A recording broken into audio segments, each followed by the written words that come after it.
Timóteo, capítulo 2. Continuamos o nosso estudo em Timóteo.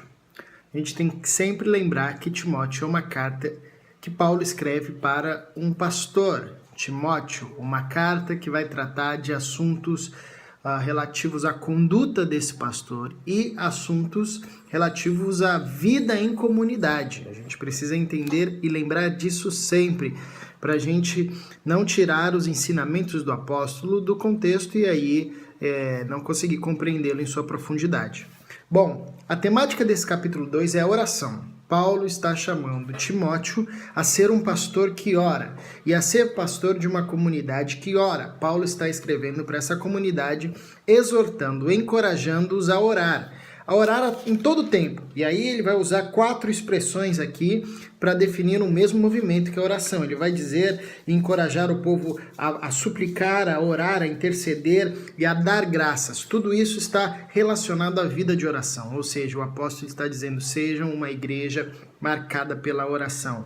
E orar por todos, principalmente pela liderança, por aqueles que possuem autoridade sobre o povo, pelos reis, pelos governantes, por causa de um projeto e por causa de uma razão, porque, de certa forma, na expansão do reino de Deus, essas pessoas, elas configuram papéis importantes que podem ajudar e facilitar ou dificultar também. E não apenas por essa razão, mas por certa forma, como Paulo vai dizer em outros textos também, elas são autoridades colocadas, instituídas para governar sobre o povo. Então, precisam do nosso respaldo em oração.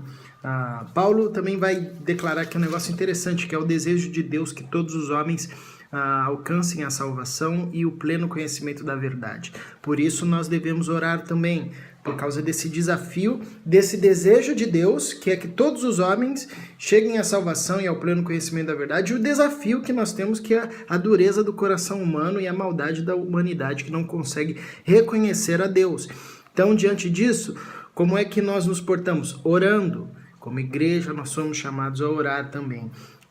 Orar em nome do Cristo, que é o único mediador, aquele que autoriza, que chancela a nossa oração e que nos dá essa possibilidade de chamar Deus de Pai, de Paizinho, né, de Abba, essa intimidade que desenvolve-se através da oração. E é interessante que no final desse capítulo, Paulo vai trazer um aspecto prático da vida em comunidade. Como é que os homens e como as mulheres devem se portar. É interessante que ele vai tratar um aspecto da reverência. A comunidade é um local da reverência. Nós, quando nos reunimos como igreja, como comunidade, para adorar Jesus Cristo de Nazaré, Paulo vai dizer que Deus ele não se impressiona com joias, com coisas externas, né? Mas sim com as obras da nossa vida e do nosso coração. Mas nem por isso significa dizer que o culto público é a casa da mãe Joana, onde todo mundo faz o que quer e vem do jeito que quer. Não, Paulo vai dizer que existe uma ordem, existe um culto que ele vai chamar de culto racional, existe um respeito, um temor, uma reverência. A palavra talvez exata aqui seria essa, reverência. Não reverência nesse sentido burocrático, frio, distante, mas reverência no sentido de respeito, de temor, de consciência de que nós estamos em audiência com o Eterno. Então aqui Paulo vai dar instrução sobre o proceder no culto público, mas também ele vai trazer um aspecto interessante. Geralmente esse texto é usado para descrever, às vezes, essa questão, esse olhar preconceituoso de Paulo, né? Como se ele estivesse sobrepondo um gênero sobre outro gênero, o homem sobre a mulher, né? Quando ele diz que as mulheres devem permanecer em silêncio, em submissão. Isso é uma leitura de alguém que pega esse texto fora do contexto, porque, como eu disse, Paulo está dando instruções para uma igreja, instrução para um pastor, para Timóteo. E ele aqui não está fazendo uma sobreposição de um sexo ao outro. Pelo contrário, porque na teologia de Paulo, Paulo foi quem mais defendeu de que em Cristo essas barreiras haviam sido caídas. Não havia judeu, não havia mais gentil, não havia senhor, não havia escravo, mas todos nós somos um em Cristo Jesus. O que Paulo está descrevendo aqui é o projeto da criação que entende que homem e mulher são diferentes e possuem aspectos diferentes, e por possuírem aspectos diferentes, exercem e devem exercer funções diferentes no corpo de Cristo.